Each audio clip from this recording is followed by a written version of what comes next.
वतन की जो हालत सुनाने लगेंगे तो पत्थर भी आंसू बहाने लगेंगे। वतन की जो हालत सुनाने लगेंगे तो पत्थर भी आंसू बहाने लगेंगे। अगर भीड़ में खो गई आदमियत तो उसे ढूंढने में जमाने लगेंगे। आदमियत का, इंसानियत का, मानवता का कत्ल किया जा रहा है। और बीजेपी को इसमें बड़ा मजा आता है कि अगर आप हिंदू मुसलमान की बात कीजिए, वो बहुत कंफर्टेबल है। वो चाहते हैं ये बातें खूब होती रहे, उनकी राजनीति चमकती रहे, वो आगे बढ़ते रहें, और जो असली मुद्दे हैं वो मुद्दे धीरे धीरे पीछे हो जाएंगे। इस देश में आर्थिक सवालों पे राजनीति होती नहीं, शिक्षा के सवाल पे राजनीति होती नहीं, इलाज के सवाल पे राजनीति होती नहीं, रोजगार के सवाल पे राजनीति होती नहीं।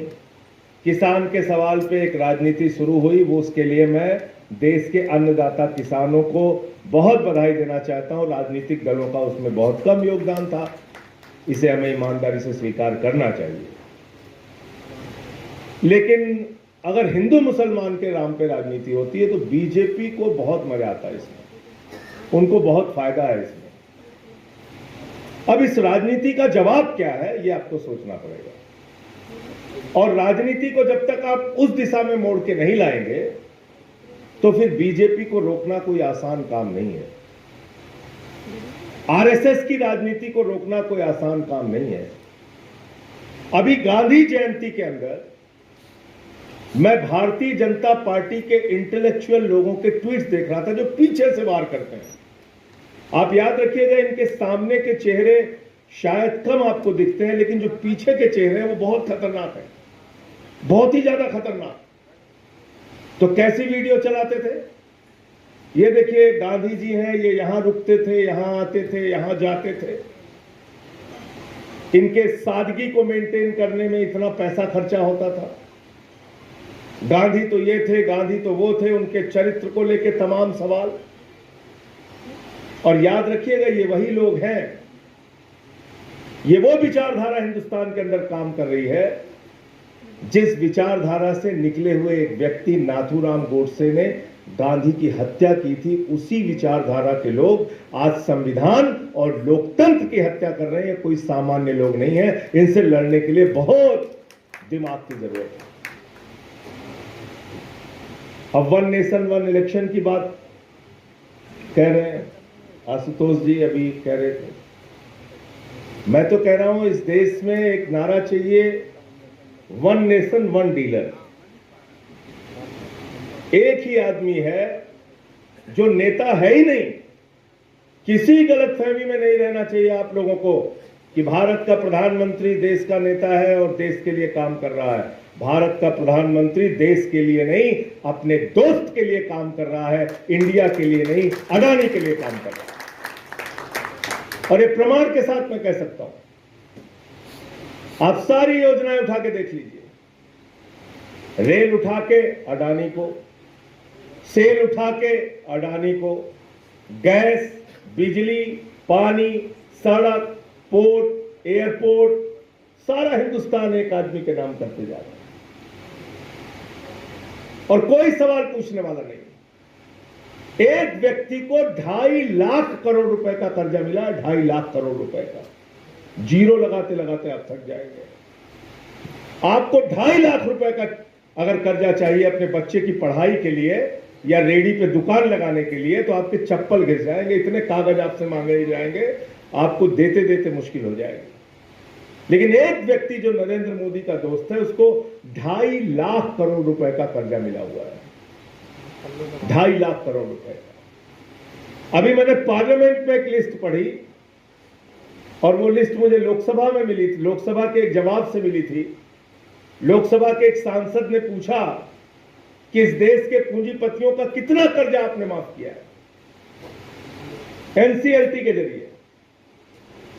एक इन्होंने ट्रिब्यूनल बनाया है, नेशनल कंपनी लॉ ट्रिब्यूनल, उसमें लोन का सेटलमेंट करते हैं। और 5,40,000 करोड़ रुपए 43 कंपनियों का बाकी था, 3,53,000 करोड़ रुपए माफ कर दिया गया। 3,53,000 करोड़ रुपए। क्या हो रहा है इस देश में? कहीं किसी को पता भी नहीं है मुद्दे। 3,53,000 करोड़ रुपए इस देश की तरक्की में लग जाए, रोजगार में लग जाए, शिक्षा में लग जाए, इलाज में लग जाए, हिंदुस्तान दुनिया के नंबर 1 के देशों की लड़ाई में आगे आ जाएगा। लेकिन उस पर बात नहीं होती, आर्थिक मुद्दों पे बात नहीं होती, घुमा फिरा के हिंदू मुसलमान का मुद्दा, जिसमें बीजेपी बहुत कंफर्टेबल है। इनके जो दोस्त भाग के गए हिंदुस्तान छोड़ के, नीरव मोदी हो, मेहुल चौकसी हो, विजय माल्या हो, नितिन संदेशरा हो, ललित मोदी हो, ये सारे लोग जिनका बीजेपी से कनेक्शन है, हजारों हजार करोड़ रुपए हिंदुस्तान का लूट के चले गए। इन सवालों पे कोई आंदोलन नहीं होता, कोई बातचीत नहीं होती। आज मैं एक ही बात कहने के लिए आया हूं कि अगर मौजूदा हालात में किसी एक चीज से आप भारतीय जनता पार्टी की राजनीति को खत्म कर सकते हैं, उनकी नफरत की राजनीति पे ताला लगा सकते हैं, तो वो है सिर्फ और सिर्फ सामाजिक न्याय की राजनीति, सोशल जस्टिस की राजनीति। उसके बगैर आप इस पे ताला नहीं लगा सकते और उसमें सबको आप इकट्ठा कर सकते हैं।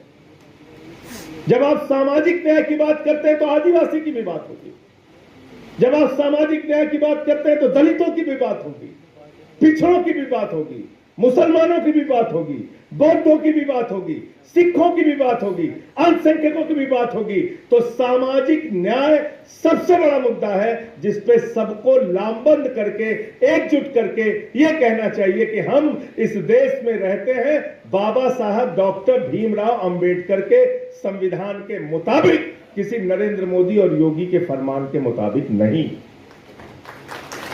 यह आपको बोलना पड़ेगा। और जब यह आप बात बोलते हैं तो तस्वीर बिल्कुल खुले तौर पे साफ दिखाई पड़ती है।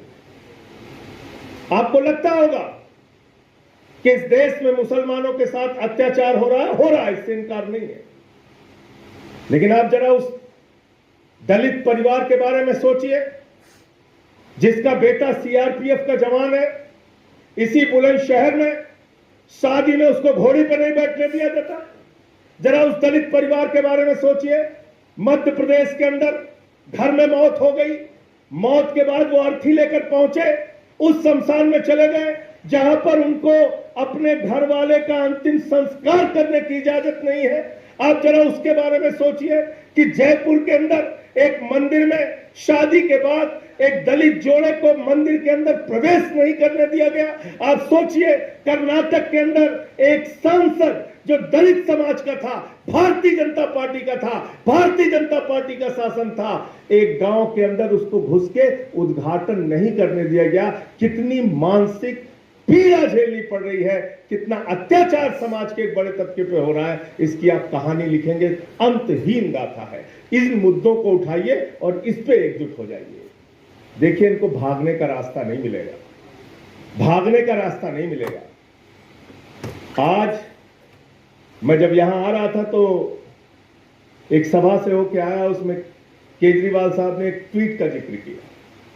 भारतीय जनता पार्टी के एक नेता हैं, उत्तर प्रदेश के ऊर्जा मंत्री हैं, वो अपने ट्वीट में लिख रहे हैं हरामी के पिल्ले, हरामजादे। ऐसी भाषा का इस्तेमाल, ऐसी भाषा का इस्तेमाल बीजेपी का मंत्री कर रहा है अपने ऑफिशियल हैंडल से। यह हो रहा है इस देश के अंदर। खुली छूट है नफरत फैलाने की, समाज को बांटने की। आज सवाल पूछा क्यों नहीं जाता? मैं तो बार बार कहता हूं, जैसे ही रामनाथ कोविंद जी देश के राष्ट्रपति बने, पूरे देश में बीजेपी वालों ने डंका पीटा, देखो हमने एक दलित समाज के व्यक्ति को राष्ट्रपति बना दिया, देखो हमने एक दलित समाज के व्यक्ति को राष्ट्रपति बना दिया।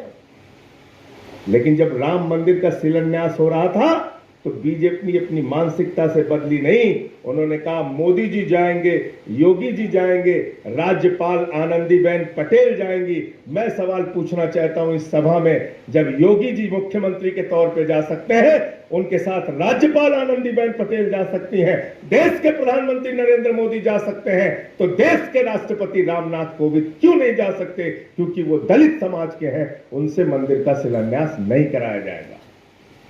ये सवाल पूछना पड़ेगा कि आजादी के इतने साल के बाद भी जब मंदिर का उद्घाटन होता है तो भारत के प्रधानमंत्री जाते हैं, योगी जी जाते हैं, राज्यपाल जाते हैं, लेकिन देश की मौजूदा राष्ट्रपति श्रीमती द्रौपदी मुर्मू जी नहीं जाती, क्योंकि वो आदिवासी समाज से हैं।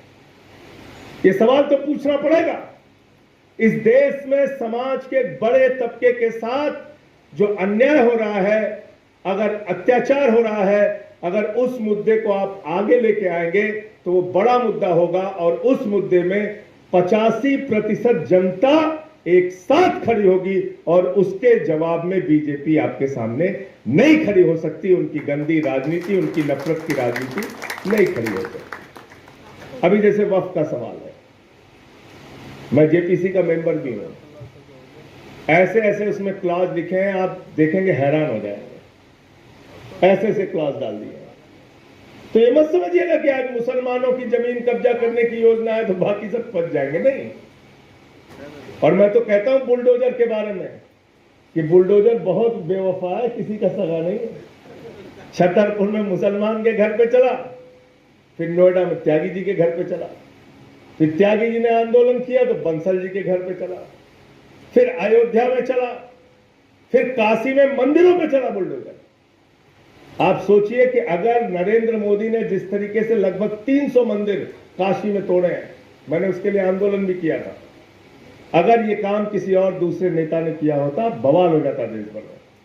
लेकिन देश के प्रधानमंत्री की कॉन्स्टिट्यूएंसी में 300 से ज्यादा मंदिर तोड़े गए। हो रहा है इस देश के अंदर।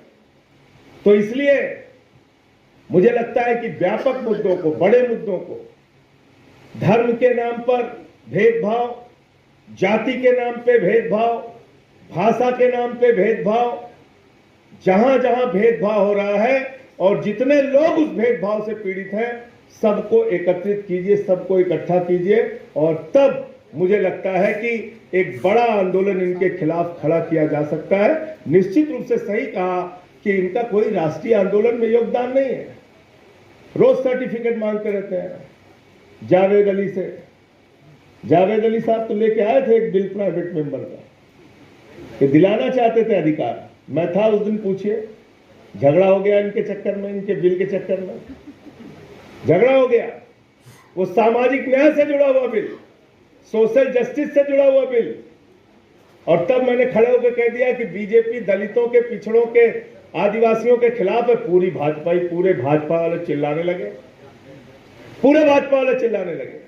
हमसे नाराज भी ज्यादा रहते हैं। ठीक था, हमारे साथी ने सस्पेंड बहुत किया, तो जब मुझे सस्पेंड कर रहे थे तो मुझे कहने लगे कि संजय सिंह 56 बार बेल में आए, इन्होंने मणिपुर का मुद्दा उठाया। तो मुझे अब तक 56 फिल्म याद आ गई, इसमें 56 लोगों का इनकाउंटर किया था। मैं 56 बार भारत के लोकतंत्र को बचाने के लिए संसद की बेल में गया हूं, और 156 बार जाना पड़ेगा तो जाऊंगा। इसमें डरने की क्या बात है। मैंने किसानों का मुद्दा उठाया, माइक तोड़ दिया। बड़ी आलोचना पूरी देश में हुई मेरी कि माइक तोड़ दिया संजय सिंह ने संसद में। मैंने कहा तुम किसानों की हड्डियां तोड़ रहे हो, उनके साथ जानवरों जैसा व्यवहार कर रहे हो, उन पे गोलियां चला रहे हो। 750 किसानों ने अपनी शहादत दी है। अगर तुम हड्डियां तोड़ सकते हो तो उसके जवाब में मैंने माइक तोड़ा है, लोगों को जगाने के लिए, आपको होश में लाने के लिए। हम करेंगे। 11 महीने मुझे सस्पेंड रखा। मैं समझता हूं तारिक अनवर साहब बड़े सीनियर एमपी हैं। भारत के इतिहास में आजादी के बाद से लेकर अब तक मेरे ख्याल से सबसे लंबा सस्पेंशन पीरियड संजय सिंह का है। 11 महीने मुझे सस्पेंड रखा। और अजीब बात और आपको बता दूं तारिक साहब, मेरी पार्टी ने मुझे दोबारा चुन के भेज दिया। केजरीवाल साहब ने दोबारा सांसद बना दिया। मैं पहुंचा, बोले आप सस्पेंड हैं। मैंने कहा भैया पिछला साल कार्यकाल बीत गया। बोले नहीं, नए कार्यकाल पे भी लागू होगा। ये कोई हंसने वाली, ये जावेद अली है, इसके गवाह हमारे साथ में राज्यसभा में, पूछ लीजिए सांसद जी। मुझे बोले नए कार्यकाल पे भी वो सस्पेंशन लागू होगा। मैं हैरान रह गया। मैंने कहा ऐसे कैसे लागू होगा। बोले लिखित माफीनामा आपको देना पड़ेगा। मैंने कहा मैं संघ में नहीं रहा हूं भैया, मैं नहीं दे पाऊंगा। कोई इस सब चक्कर में मत रहिए, गलतफहमी में। कहने लगे वो मामला कुछ हो गया था इसीलिए आपको जानते हैं ना, आप सस्पेंड क्यों किया गया? हमने कहा मैं खुद जानता हूँ। बोले क्या? हमने कहा मैंने नारा लगा दिया पार्लियामेंट में, मोदी अडानी भाई भाई, देश बेच के खाई मलाई। उसी दिन आ गए बीजेपी वाले मेरे पास, बोले तुम्हें जरूर पक्का जेल में भेजेंगे। भेज दिया जेल, 6 महीने जेल में रहा। 13 दिन तक मुझे कोठरी से निकलने नहीं देते थे। जब मेरा ब्लड प्रेशर चेक करने के लिए निकालते थे तो 4 पुलिस वाले, पूरा अनाउंसमेंट होता था, वार्ड नंबर 1, 2, 3 के बंदी भाई अपने अपने बैरक में चले जाएं, और सब बंद होते थे, सब वहां से फिर मुझे वहां ले जाते थे, मेडिकल चेकअप करा के लेके आते थे। और जहां मैं रह रहा था, जिस कोठरी में, वहां भी सीसीटीवी लगा रखा था, 24 घंटे हमको देखते थे। तो मैं वहां टीवी ऑन करके, टीवी सब में लगा रहता था, कोई अकेले मेरे में नहीं, तो मैं वहां टीवी ऑन करके फिल्में ऐसी देखता था जिसमें हंसा जा सके। मैं आपको बता रहा हूं अपने जेल का अनुभव। और मैं फिल्में देखता था, और फिल्में जो मजाकिया सीन होती थी उस पर हंसता भी था खूब आराम से।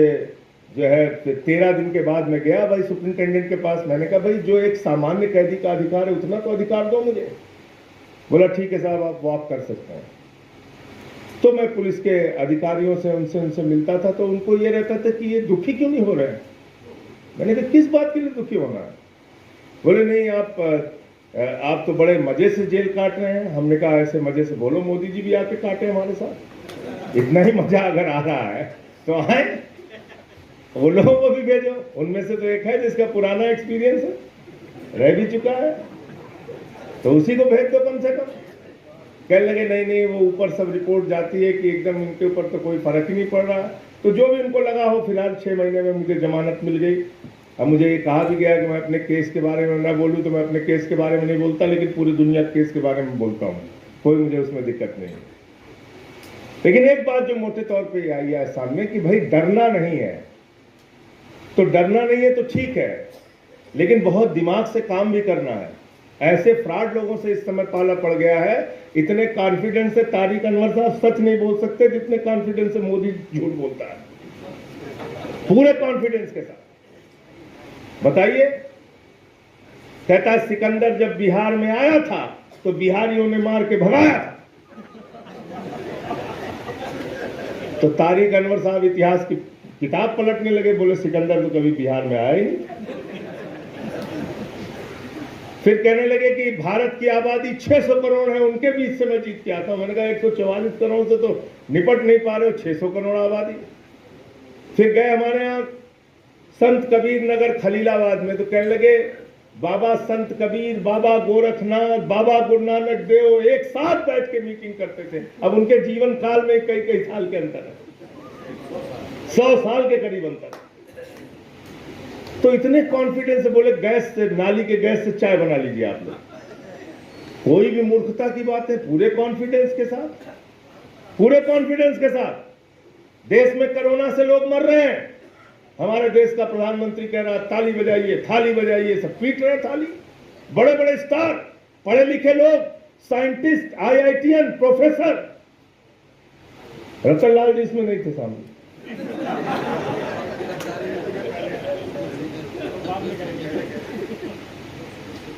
तो समझ लीजिए आप, ऐसे पागल बना रखा है देश का। थाली बजा रहे हैं सब कोरोना में, और बड़े बड़े स्टार वीडियो बना के देखे, मोदी जी हमने थाली बजाया, हमने ताली बजाया।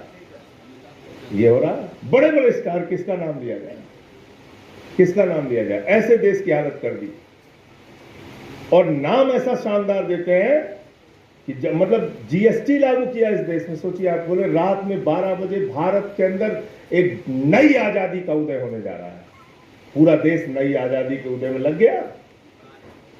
अब बोले लता मंगेशकर का गाना आप सुनिए, अमिताभ बच्चन को देखिए, रात में 12 बजे GST पास होगी। मतलब इस देश ने 5% का टैक्स बढ़ा के 28% कर दिया मोदी जी ने। उसका जश्न मनवाया सबसे, बोले जश्न मनाओ, सब लोग मना रहे हैं, जश्न मना रहे हैं। जो आदमी ये कहता है 50 दिन मेरे भाइयों बहनों दीजिए, नोटबंदी किया हूं, अगर इसका फायदा आपको नजर नहीं आया, किसी चौराहे पे मुझे खड़ा करके गोली मार दीजिए।